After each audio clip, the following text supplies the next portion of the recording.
conectar com Deus e os homens. Você nasceu para brilhar.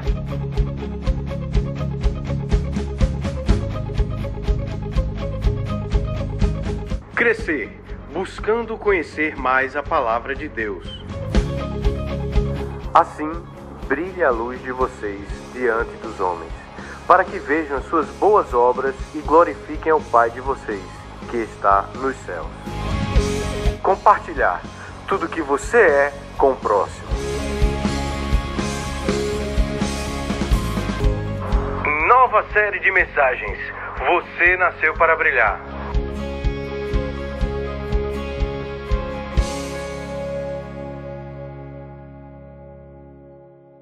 Carta de Paulo aos Efésios, capítulo 4, verso 11. E a palavra do Senhor diz assim, 4:11. Ele designou alguns para, o que, gente? Apóstolos. Outros para profetas. Outros para evangelistas.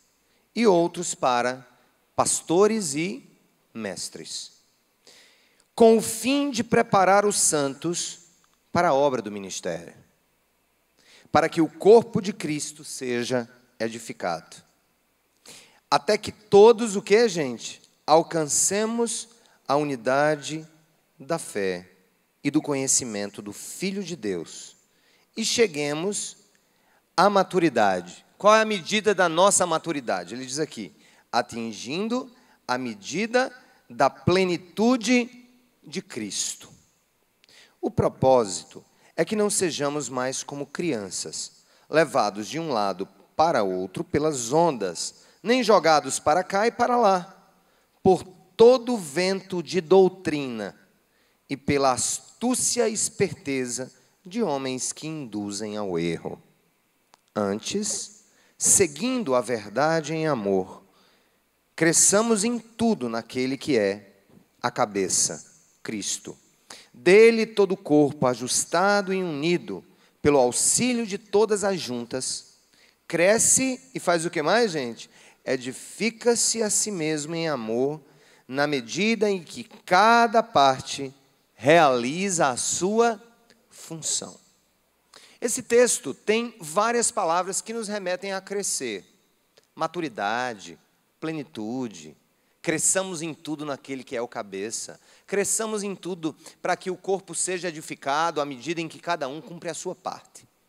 Esse é um dos textos mais belos de São Paulo sobre a realidade da vida comunitária, da igreja.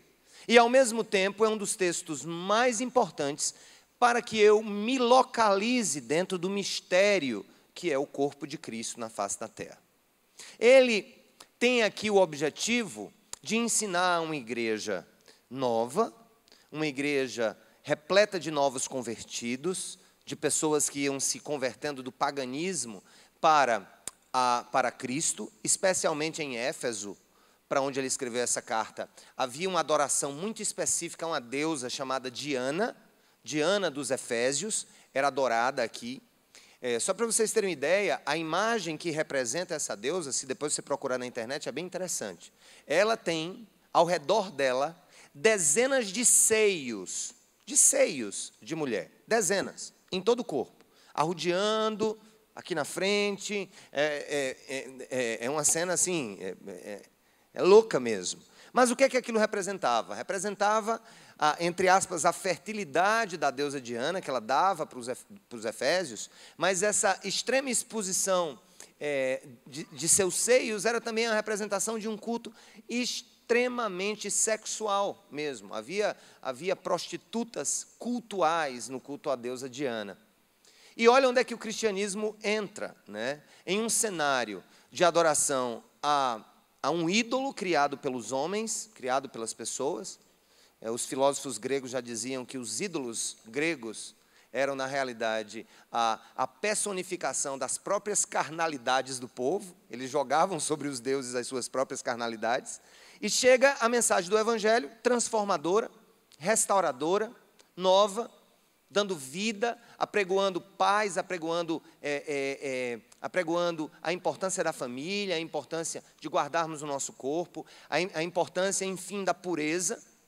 E chega nesse contexto a mensagem do Senhor. E a grande preocupação do apóstolo Paulo nesse texto é mostrar que nós nascemos para crescer. Nós não nascemos para continuar crianças todo o tempo.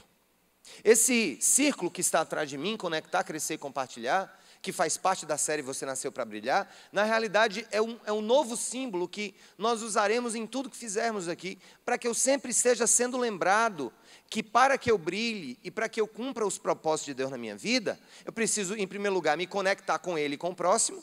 Foi o tema da semana passada, Evangelho de João, capítulo 17. Em Cristo nós temos, na cruz de Cristo, nós temos unidade com Deus, a barreira da inimizade é quebrada com Deus, nós alcançamos a sua graça pelo sacrifício do nosso Senhor, mas ao mesmo tempo eu me conecto com o próximo. Então essa é a primeira etapa na minha vida. A primeira etapa na minha vida cristã é eu me conectar com Deus e com o próximo, e ser inserido no corpo de Cristo. Mas uma vez que eu sou inserido no corpo de Cristo, eu tenho que deixar a meninice, eu tenho que deixar os meus estágios de criança, que são muito lindos, necessários, importantíssimos, mas não podem ser eternizados na minha vida. Você não pode ser uma eterna criança, em nada que você faz. Aliás, a gente, segundo Jesus, tem que receber o reino como criança, nesse sentido de pureza, nesse sentido, sabe, de ser confiante naquilo que vem das mãos dos seus pais. Enfim, a criança, na simplicidade da minha relação com o Senhor, isso tem que permanecer. Mas, no que se refere à maturidade da vida cristã, eu não posso ficar eternamente como criança. Eu tenho que dar os meus primeiros passos, eu tenho que engatinhar, eu tenho que começar a tropeçar, mas eu tenho que firmar os meus pés. E nenhuma comunidade cristã pode se sustentar de maneira saudável se ela for eternamente dependente dos seus líderes, se ela for eternamente dependente dos seus pastores, se ela for eternamente dependente dos seus padres, se ela for eternamente dependente dos seus párocos. E quando eu falo eternamente dependente, não tem nada a ver com prestar, sabe, o devido respeito, o devido amor, a devida deferência, a devida reverência, digamos assim. Mas o que Paulo está querendo dizer é que a liderança da igreja, e por isso que ele diz, ele começa o texto, e Deus deu uns para apóstolos, e outros para profetas, e outros para evangelistas, e outros para pastores e mestres, para edificar o corpo de Cristo. A primeira coisa que eu queria chamar a atenção para você, é que o crescimento, enquanto parte dessa coisa linda que é a igreja de Deus, tem como os facilitadores do crescimento, eu diria assim, não como aqueles que realizam o crescimento em você, não. Não há nenhuma palavra mágica, não há nada que eu possa fazer ou dizer que te transforme de menino em adulto na fé. Mas, na realidade, a liderança da igreja tem o papel principal, até diria que nosso papel é eminentemente um papel de facilitação do crescimento. E nunca de castração ideológica. Nunca de castração do pensamento. A fé se torna o ópio do povo, como dizia Karl Marx, no momento e na medida em que a fé passa a ser instrumento de manipulação das pessoas. E vocês que têm frequentado a Cidade Viva nos últimos 10 anos, sabem que uma das coisas que nós mais abominamos, reprovamos, é a dominação ideológica a partir da fé e da boa vontade e, enfim, do coração aberto das pessoas. É por isso que Paulo diz, olha, Deus deu primeiro alguns para apóstolos. Vamos ler comigo? Vamos ler comigo que a gente vai entender. Quero falar então agora dos facilitadores do crescer. Ele diz aqui, ó, ele designou alguns para apóstolos, outros para profetas, outros para evangelistas e outros para pastores e mestres. É interessante que ele usa uma sequência. Os primeiros líderes cristãos da história foram quem? Os 12 apóstolos. Foram eles os que representaram Cristo depois da sua morte e ressurreição. Quando Judas traiu, Deus encontrou um substituto para ele. Paulo, escritor dessa carta, lá na frente. O livro de Apocalipse fala que diante do trono de Deus haverá 24 tronos, ocupados por 24 anciãos. E esses 24 anciãos representam os 12 apóstolos e as 12 tribos de Israel. Mas o fato é que a era apostólica acabou. A era apostólica passou, porque os apóstolos, no sentido bíblico, e você precisa saber isso, porque hoje as pessoas até ficam confusas, mas fulano é o quê? É bispo? É o quê? Não, é apóstolo agora. Não, agora ele é patriarca. Agora é o quê? Arcanjo. Daqui a pouco é semideus, daqui a pouco é quase Jesus. Escute, apóstolo na acepção bíblica, e falo isso com todo respeito e amor aos que foram intitulados apóstolos no mundo contemporâneo, tinham que cumprir duas coisas pelo menos. Tinham que ter andado com Cristo, tinham que ter sido escolhidos por Cristo, portanto, e testemunhado a ressurreição.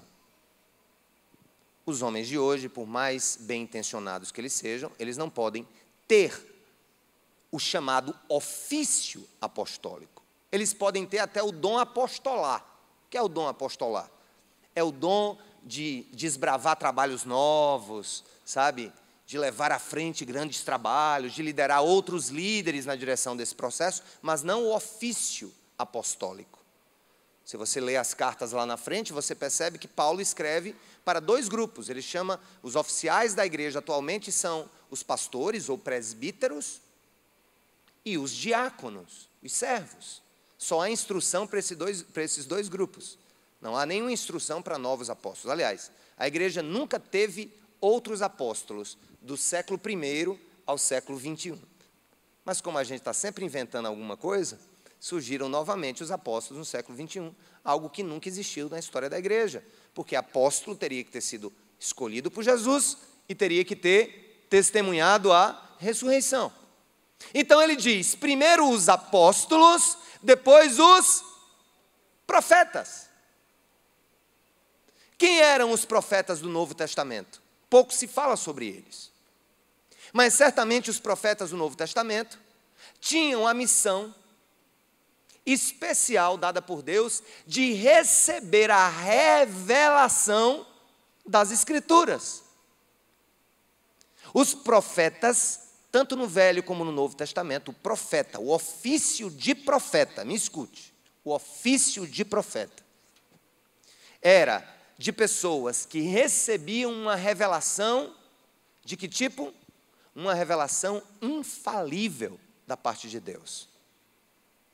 Uma revelação voltada a o quê? A catalogação, voltada à escrituração e à oficialização das palavras de Deus no Novo Testamento. Então o Novo Testamento se fechou. Portanto, também não há mais profetas naquele sentido. Aí você diz, pastor, você não acredita em profecia? Acredito. Há pessoas que têm o dom profético. E tem irmãos nessa igreja que têm o dom profético. De alertar, de envisionar alguma coisa, de alertar para algum perigo espiritual.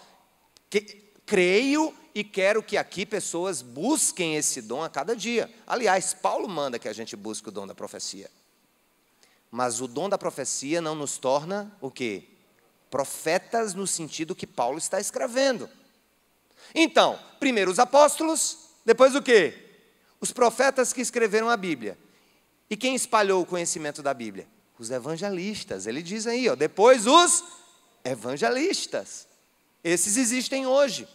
São os nossos missionários, são pessoas que têm o dom de pregação para grandes públicos, são pessoas que recebem de muitas igrejas esse ofício de evangelista, especialmente nas igrejas pentecostais. É uma coisa muito linda, muito especial, mas o evangelista existe hoje. Nós devemos expandir isso. Eu estou falando sobre isso, gente, porque eu tenho que aproveitar as oportunidades que Deus me dá para ensinar a igreja, não é isso? Então, eu estou comendo pelas bordas, nós vamos chegar no ponto principal. Depois, Paulo diz que depois os evangelistas vieram quem? Pastores e mestres. Observe que antes de cada nome ele diz, outros para. Quando ele chega em pastores, ele diz, outros para pastores e mestres. Na língua grega, original da escrita do Novo Testamento, Essas palavras, pastor e mestre, fazem parte do mesmo ofício. Por exemplo, eu sou, e usamos na Cidade Viva esse termo, que é muito incomum no Brasil, mas é bem comum nos Estados Unidos, o termo pastor-mestre. Você pergunta, pastor, quantos pastores tem na igreja? Eu disse, mas de que tipo? Pastor de cuidado comunitário, pastor de rede? Não, os pastores de ensino. Os pastores mestres. Sou eu e mais uns 5. Minha função aqui na frente é ser um facilitador hoje em uma igreja local que precisa da instrução. Gosto de pular, gosto de profecia, gosto de libertação, gosto do dom de línguas, mas o que nos alimenta é o que eu estou fazendo agora. Se eu começasse a pular aqui da glória a Deus, provocaria algo em nós, mas o que alimenta a vida do cristão é a palavra. Por isso que nós fomos sempre uma igreja que ama a exposição da palavra, como eu estou fazendo aqui. Inclusive, um irmão uma vez chegou para mim e disse assim, pastor, eu vou sair da Cidade Viva. Eu disse, por quê? Porque você não é pregador, você é professor. Eu digo, minha irmã, obrigado pelo elogio que você me fez. De fato, é isso que eu quero ser. Mas alguém que desperta em você a curiosidade para crescer, porque o que Paulo fala sobre a liderança da igreja, não é que nós somos os eternos cuidadores das ovelhas, que são eternamente criança. Qual é o objetivo da mensagem? Qual é o objetivo da liderança? Ele diz aqui, leia comigo, 11, agora a gente ultrapassa, vamos lá. Ele designou alguns para o quê? Apóstolos, outros para profetas, esses já passaram, outros para evangelistas e outros para pastores e mestres do mesmo ofício. Aí ele completa, lê comigo, com que objetivo? Com o fim de preparar os santos para a obra do ministério. Pastor, quer dizer que não é você que faz a obra do ministério, não? Não, é você. Não é você não, eu faço também. Eu faço como ovelha que sou, eu faço como cristão que sou. Mas a obra do ministério não é da liderança. A obra do ministério é do corpo. Não existe um ministério de cadeira sentada, ou de sentado na cadeira. Esse não existe. O que existe aqui é uma oportunidade espiritual de nos reunirmos para que Deus desperte no seu coração uma coisa. Meu Deus, então eu tenho que crescer, crescer e aparecer, não ser uma eterna criança. A liderança de uma igreja, se ela estiver servindo para gerar eternas dependências no coração das pessoas, não é uma liderança cristã saudável, é mentirosa. Uma liderança cristã, um professor de escola bíblica, qualquer outra pessoa que é levantada para liderar alguém e tem aquele alguém eternamente sobre a sua tutela e o trata como uma eterna criança, não está cumprindo o seu oficialato da maneira que Deus estabeleceu que cumprisse. O meu objetivo para cada pessoa que me ouve é que ela dependa cada vez menos de mim e assuma cada vez mais o seu papel como adulto. Eu tenho 3 filhos adolescentes. Tenho 43 anos, tenho um filho de 17 anos. Um dia ele foi criança. Um dia eu coloquei no colo. Um dia eu ajudei. Temos na igreja esse trabalho com líderes de ministérios, líderes de grupos pequenos, de pegar o novo convertido, especialmente agora no novo tempo que estamos vivendo. Cuidar dele, discipulá-lo. Primeiros passos, dar leitinho, dar gagal. O que é isso? O que é Bíblia? Quem é Jesus? O que é o Espírito Santo? Mas espera aí, você não estava no culto? Estava, mas o que foi que você aprendeu? Eu disse, não aprendi nada ainda, eu só fiz sentir. Senti uma coisa diferente. Beleza, está aqui, você sentiu por isso. Venha cá, Deus quer te usar. O meu filho hoje, ele tem vida própria. E cada vez mais o terá. Ainda está sob a minha dependência, mora na minha casa, come do meu arroz, come do meu feijão, come do meu salário. Tem que entender os propósitos de ser filho, de honrar os pais, como eu honro ainda os meus até hoje. 73 anos, meu pai. Mas Sérgio tem vida própria. Sérgio tem uma função no mundo, e essa função não é subjugada pela eterna dominação de outra pessoa sobre a minha vida. Meu irmão, eu tenho muito medo de pessoas que vivem eternamente sendo monitoradas, eternamente sendo dirigidas por pastores e profetas, que não tomam uma decisão na vida. Eu tenho que ligar para o profeta, tenho que ligar para o meu pastor para saber o que é que ele vai dizer. Eu não sei se eu viajo, se eu fico aqui. Peraí, o que é isso? O que é isso? Igreja é lugar de libertação. Não podemos sair do jugo do diabo e entrar no jugo da liderança. É isso mesmo. Deus quer te ver brilhando, amém, irmãos? Agora, estou aqui, sei que vocês me amam, sei que vocês me respeitam, sei que vocês reconhecem a minha autoridade espiritual sobre essa igreja, senão não estariam aqui, ou pelo menos a grande maioria. Mas lhes digo, isso digo de 10 anos para cá, eu continuo dizendo. Quando eu não tinha nem cabelo branco ainda, eu dizia: estou aqui para facilitar o seu crescimento espiritual. Então cresça, cresça. É o que Paulo está dizendo. Este é o objetivo da liderança: facilitar, instruir, talvez até sinalizar. Há uma palavra na língua inglesa que eu gosto muito para a liderança da igreja, que é overseer. Overseer. O que é um overseer? É aquele que vê, to see, por cima. Consegue enxergar um pouco mais longe pela experiência. Consegue enxergar um pouco mais longe pelo próprio peso de liderar. Mas isso não significa que você deva eternamente ter suas fraldas espirituais sendo trocadas por alguém. Cresça, meu filho. Pare de fazer cocô nas calças. Cresça. Apareça para o Senhor. Aqueles homens ali foram amadurecidos, como a gente diz no ditado popular, no carbureto. Jesus passou 3 anos e meio com eles e depois, vai menino agora, vai que é tua, Pedrão. Enfrenta agora, abre a boca, prega o evangelho, faz a tua coisa. Por isso, se tem líderes de conexão aqui, quem são líderes de conexão aqui da igreja que estão me ouvindo nesse culto? Desenvolvam a liderança das pessoas e a vida das pessoas para que elas alcancem o seu papel dentro do reino, e não para que elas dependam eternamente de você. Mas pastor, então você está pregando a independência? Não, estou pregando a interdependência. De um lado, a dependência é deletéria, ela maltrata, ela coisifica as pessoas, o depender eternamente. E do outro lado, a independência não combina com o corpo de Cristo. O que combina é o que Paulo diz aqui.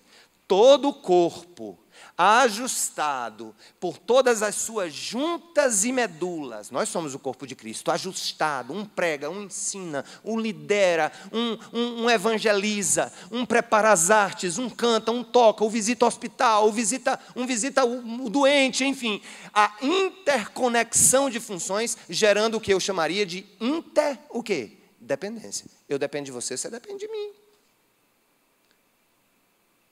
Você tem que lembrar uma coisa: seu líder não é super-herói. As pessoas às vezes olham para mim: pastor, como é que você consegue fazer tudo isso? Eu não consigo fazer tudo isso. E geralmente as pessoas se aproximam de mim: eu não sei, você já faz tanta coisa, eu queria lhe pedir alguma coisa. Eu já faço muita coisa mesmo, e você sabe que eu faço. Temos limitações. O líder chora, o líder tem prisão de ventre, tem diarreia, como eu tive hoje de manhã. É sincero. Mas está aqui. Um graveto a serviço do reino, para queimar outros gravetos e provocar um incêndio santo na face da terra. Esse é o nosso objetivo. Toca fogo no seu coração. Estou aqui para tocar fogo no seu coração. Estamos aqui para tocar fogo. Então, quem são os facilitadores do crescimento? Diga, a liderança da igreja. Repita, quem são os facilitadores? A liderança da igreja. Aí vem um outro ponto. Qual é o melhor lugar para o crescimento? Ora, se Paulo está falando em edificação do corpo de Cristo, e cada igreja local representa o corpo de Cristo, qual é o lugar de se crescer? Na igreja.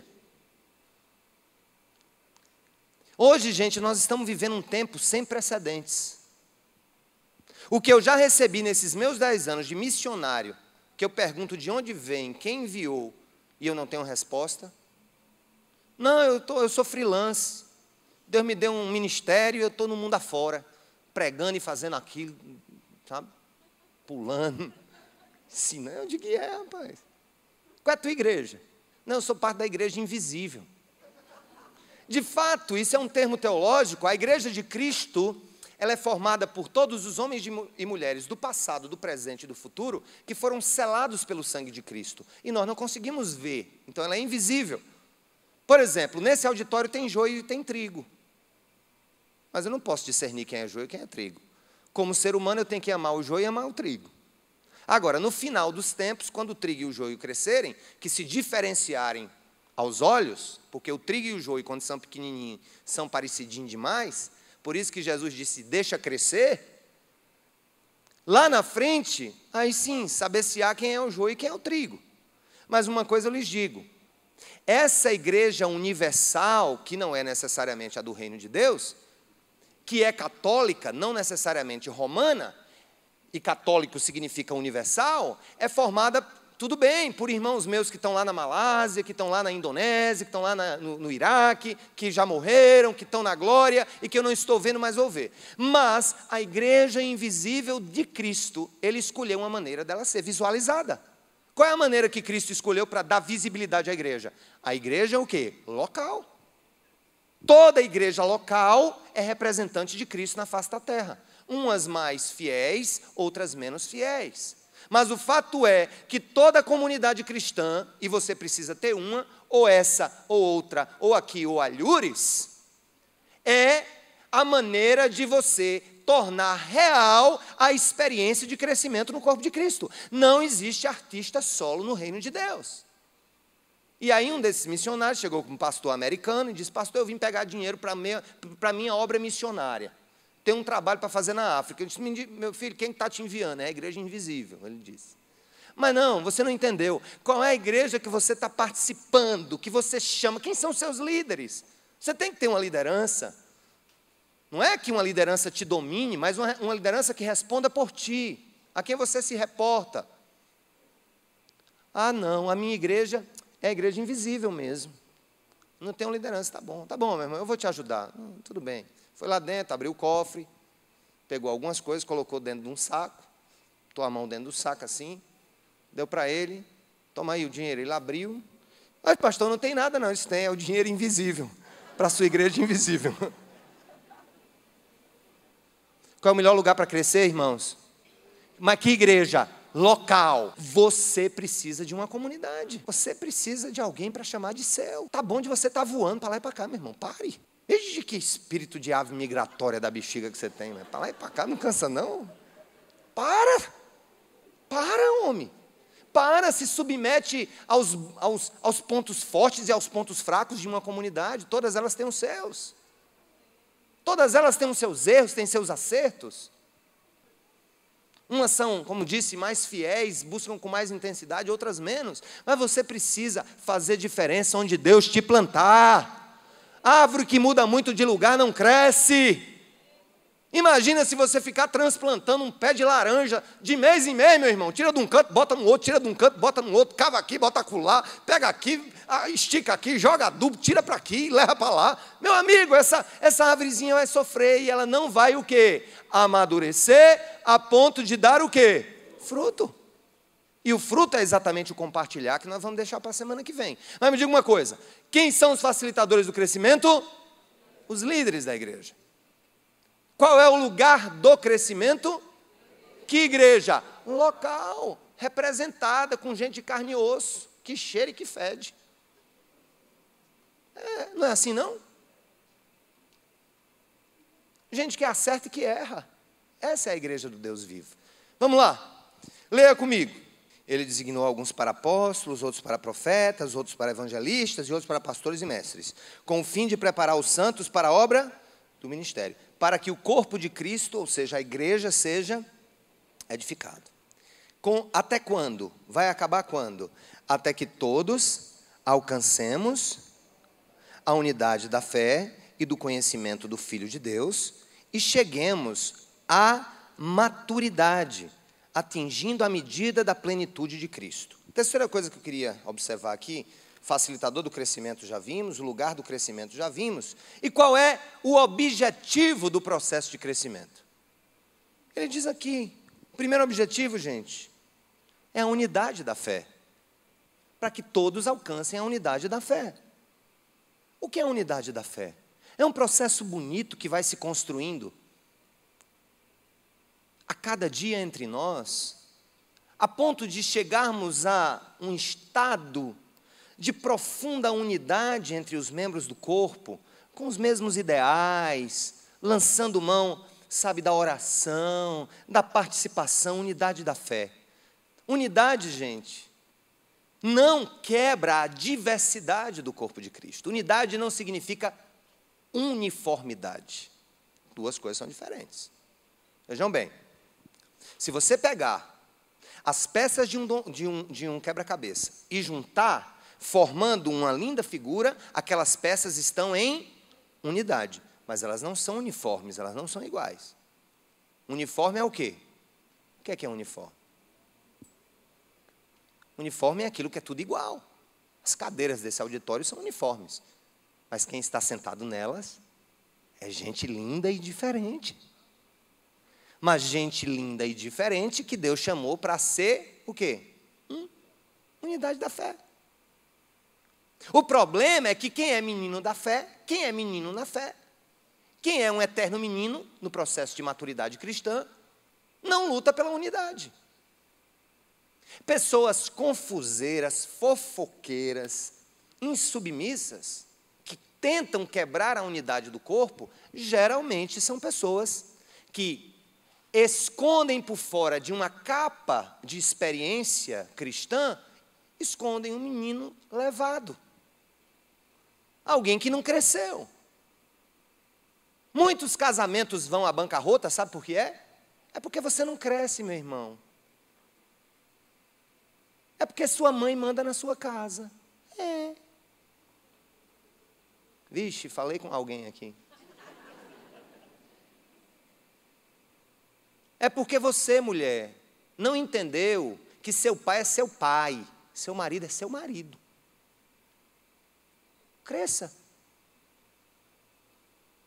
E o pior, quando a gente fala de unidade de crescimento, sabe o que é? É que muita gente confunde tempo com maturidade. Não. Conheço muita gente nova, extremamente madura em Cristo. E conheço gente de cabelo branco que não passa de menino. Um meninão. Um meninão, uma meninona. Paulo está dizendo que a maturidade cristã promove o quê? A unidade. Precisamos crescer para alcançar unidade. Unidade não pode ser apenas um alvo a ser buscado. Vamos buscar unidade. Tu já viu uma roda de menino de 3 anos? Eles, com a mesma intensidade que se abraçam, se estapeiam. Não é assim? De repente, está todo mundo brincando, de repente, puxa meu cabelo, mamãe. De uma hora para outra. Por quê? Isso é fruto de quê? Da falta de maturidade. Quando vem os primeiros desafios na relação social, na relação coletiva, a criança aparece. E geralmente, quando a criança aparece, coisas complicadas acontecem quando essa criança é um adulto. Falar de crescer para vocês é ter a oportunidade de instruir o meu povo, que eu amo, meus irmãos, meus amigos e amigas, a entenderem que sem maturidade não há unidade. Por isso que Paulo diz que o objetivo da maturidade é alcançar a unidade e o que mais? Lê aí. O conhecimento de Cristo. A plenitude de Cristo. Deve ser a nossa busca. Não há maturidade quando eu não conheço aquele que me uniu com você.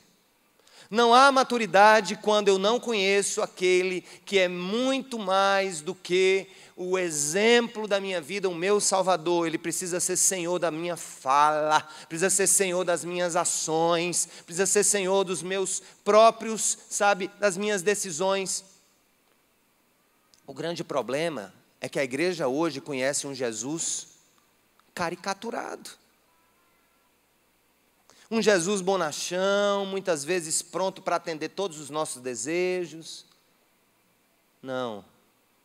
Paulo quer que a nossa maturidade nos leve a conhecer a Jesus como quem Ele é. O meu Senhor, o dono da minha vida, o completamente santo. Quem são os facilitadores do crescimento? Repitam. Os líderes da igreja. E o lugar do crescimento? E qual é o objetivo do crescimento? Unidade da fé e o conhecimento de Cristo. Você precisa conhecer quem é Jesus. Quanto mais você o conhecer, mais maduro você será. Quando ele deixar de ser apenas o guru da sua inspiração cotidiana e passar a ser o mestre e senhor de sua vida, suas palavras e decisões, você vai entender que vida com Deus é coisa séria, não é brincadeira. Mas quais são as vantagens do crescimento?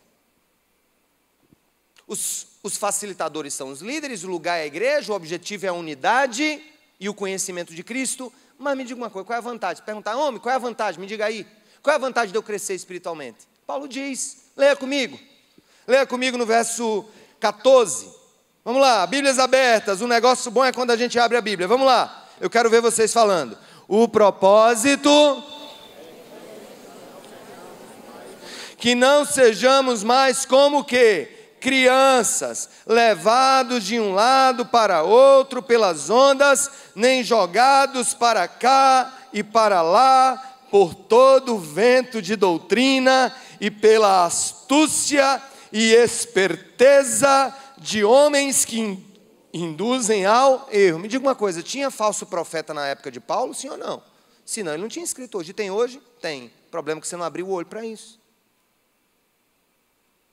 Tem falso profeta hoje. Tem pessoas que estão induzindo outras ao erro. Tem pessoas que se travestem de servos do Altíssimo e não passam de lobos enganadores. Gente, aconteceu um negócio que eu fiquei impressionado no TMD, eu pensei que era brincadeira. Uma matéria. Um pastor, saiu a matéria, pastor adultera com uma mulher da igreja e defende biblicamente o seu ato. Foi. Pegou a mulher do irmão, deitou com a mulher do irmão, entendeu? E o pior, o irmão disse, é isso mesmo, né? Nós temos que cumprir a palavra de Deus. O pastor disse que era, então nós fomos. Aliás, ele foi. Foram entrevistar o grande homem de Deus. Perguntaram, pastor, me diga uma coisa. Que história é essa? O repórter perguntou, o senhor pegou a mulher aí do outro? E o senhor está querendo defender isso? Não, está aqui na Bíblia, livro do profeta Oséias. Está aqui, olha, repórter. Deus está dizendo, vai aquela tua irmã e adultera. Aí o pastor, não, isso não seria adúltera? O repórter, né, chegou e disse, não seria adúltera, pastor? Porque aqui tem, vai aquela tua irmã adúltera. De fato, o livro do profeta Oséias trata Israel como uma adúltera, que Deus vai sempre atrás dela, querendo trazê-la de volta. Aí o irmão trocou adúltera por adultera. Meu Deus. O negócio está brabo. Hashtag volta Jesus.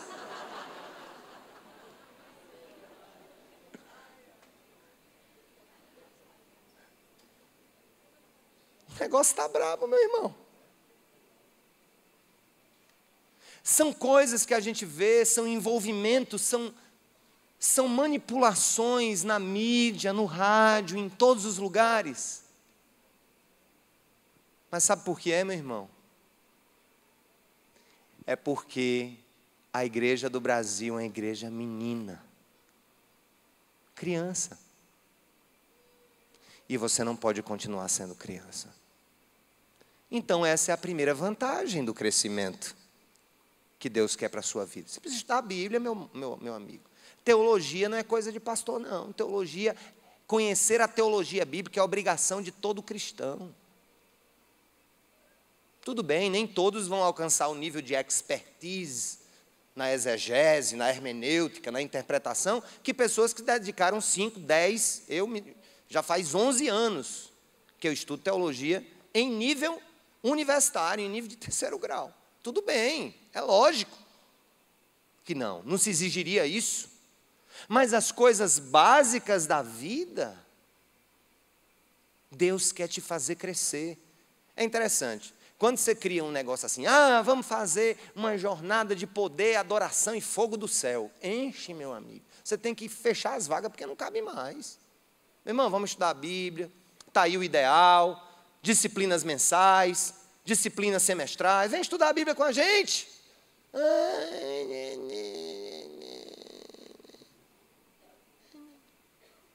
Uma coisa que circula muito por aí, é uma das maiores heresias. Circula geralmente em textos de WhatsApp, Facebook, cristãos que passam para lá e para cá, é a ideia de que Cristo morreu na cruz para nos comprar do diabo. O diabo é dono de nada, homem. Que comprar a gente do diabo? Jesus morreu na cruz para nos resgatar da ira de Deus. E Ele morreu para nos comprar para Ele, porque éramos o que? Destinados à ira e ao juízo, mas Ele morreu para que eu fosse transformado em filho. Jesus não morreu para nos comprar do diabo. Isso corre nos Facebook, dá pena. Uma conversa de Jesus com o diabo dá pena. Eu digo, meu Deus, o povo está nessa. O diabo não é nada não, meu querido. Martinho Lutero dizia que o cão é o cão de Deus. E a coleira dele é curta. Ele faz o que estiver determinado pela mão do soberano. E ele domina essa terra até o dia em que foi esmagado pelos pés de Jesus. Mas nós somos comprados para a glória de Deus e não para satisfazer as exigências do inferno.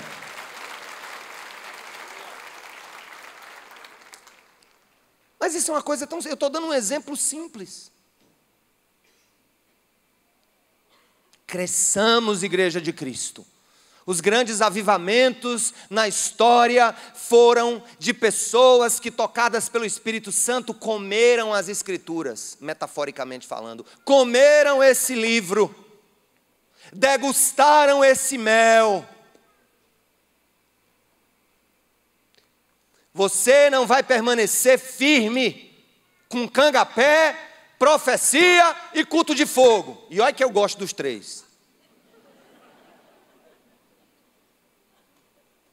O que me alimenta é essa palavra. O que me dá força para prosseguir é essa palavra. O que me levanta quando eu canso é essa palavra. O que me instrui quando eu caio é essa palavra. Porque essa palavra é a verdade. Essa palavra é o verbo de Deus. Essa palavra é a própria personificação de Jesus Cristo, porque Ele disse, eu sou o verbo, eu sou a palavra. Cresça! Busque as fontes certas.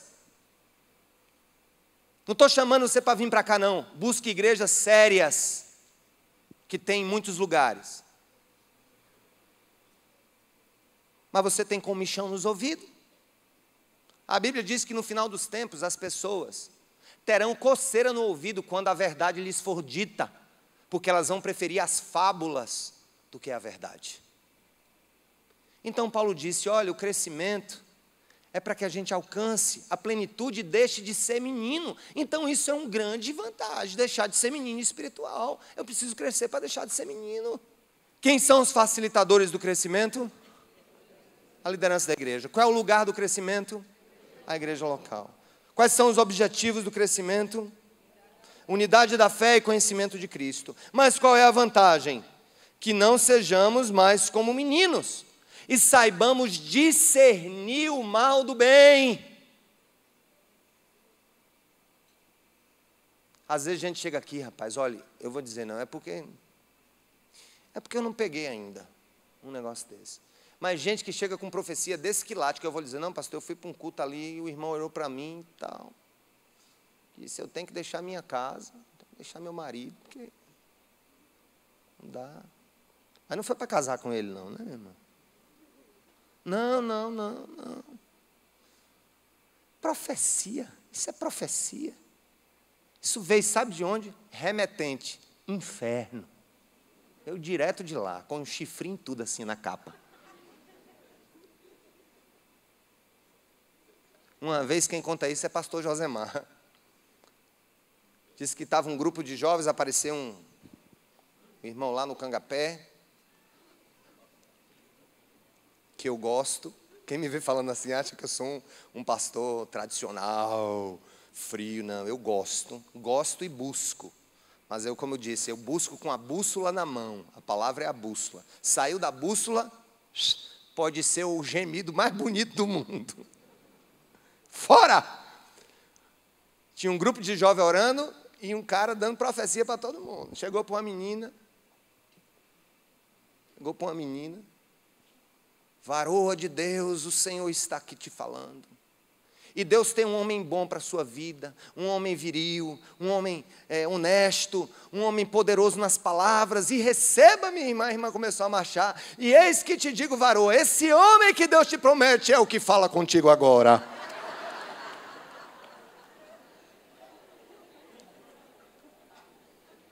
Pastor Josemar mansinho, quase deu uma gravata nele.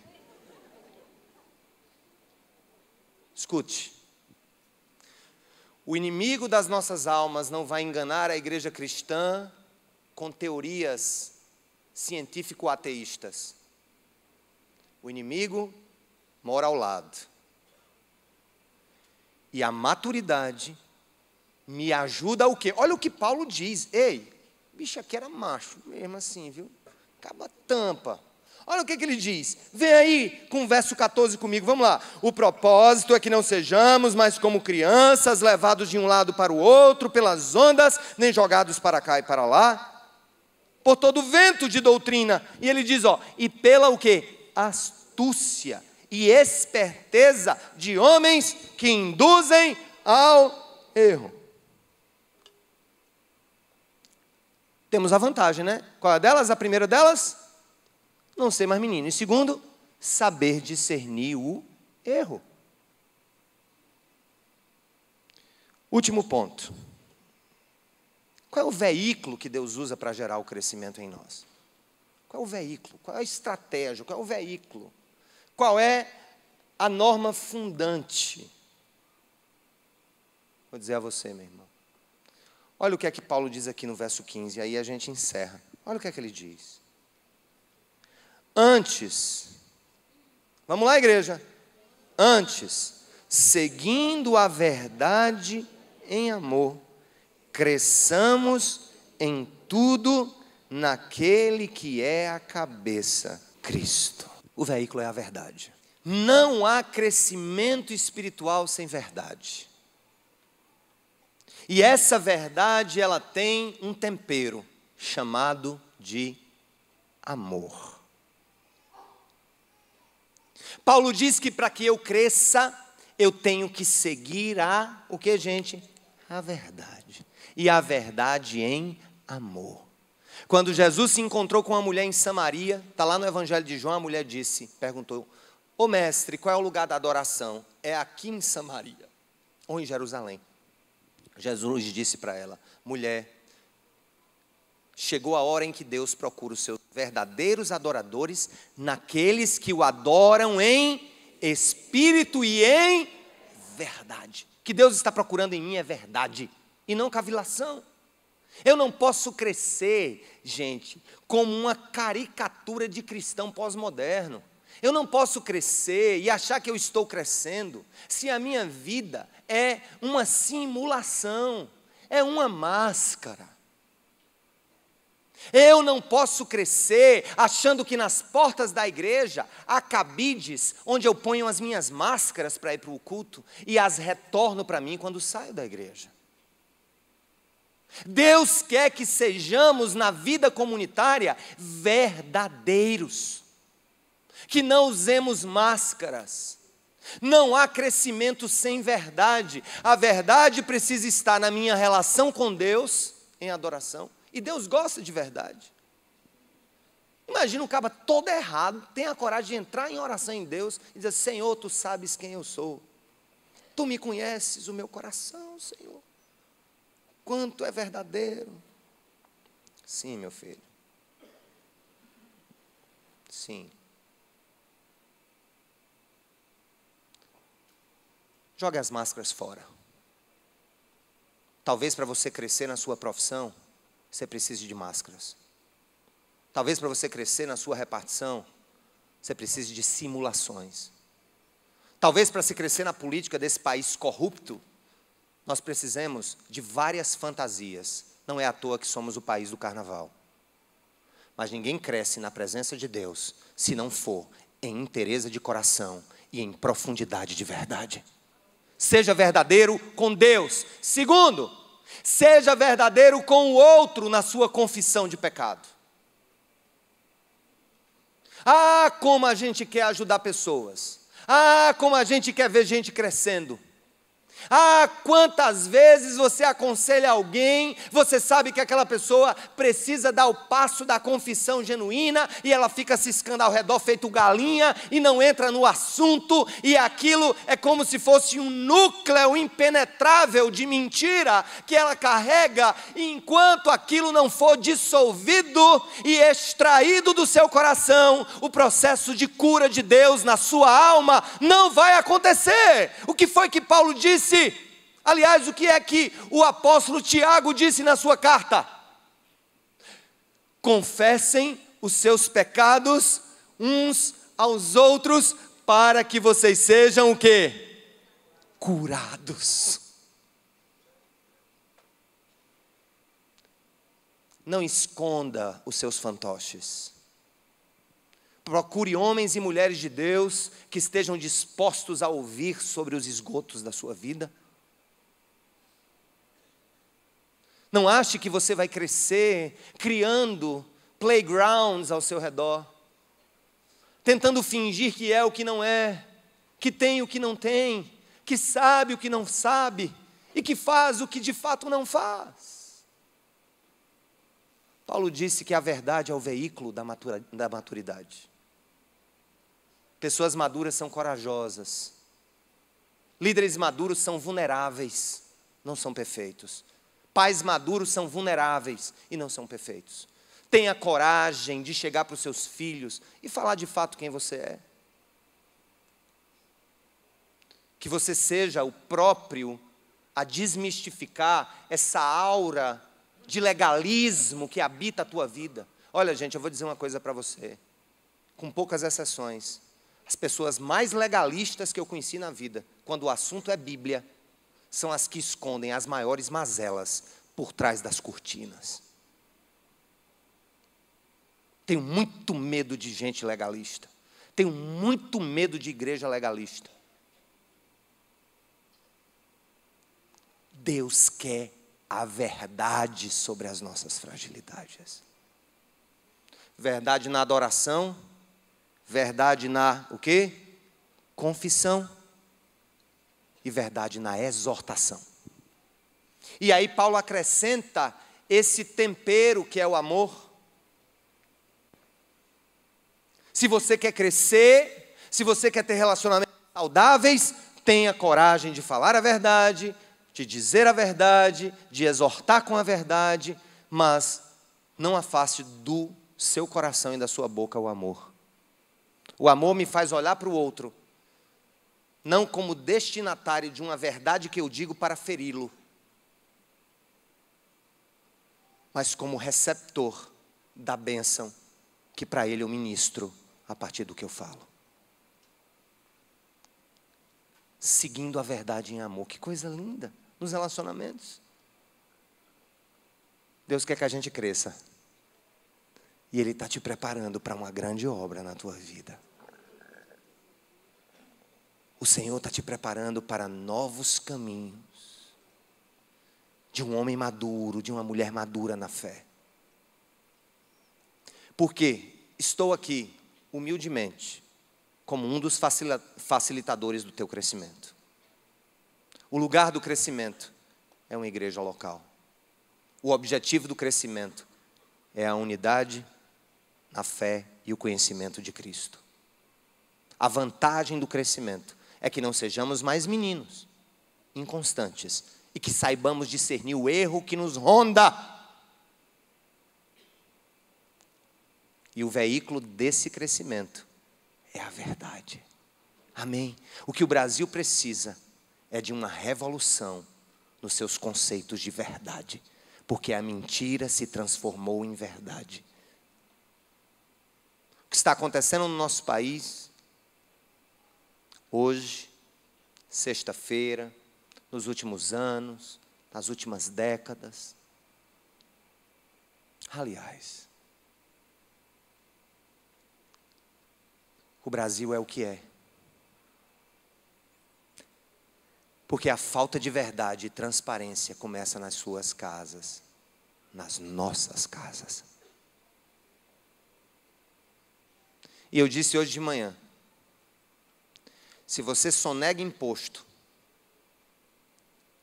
fique em casa, não vá para a rua. Se você suborna fiscal e guarda de trânsito, fique em casa, não vai para a rua. Se você não é verdadeiro nos seus relacionamentos e negócios, bote um pijama e vá assistir o Faustão. Porque assim, você está sendo um pouco menos hipócrita. O Brasil vai mudar, e eu creio, quando a igreja de Cristo brilhar para Ele.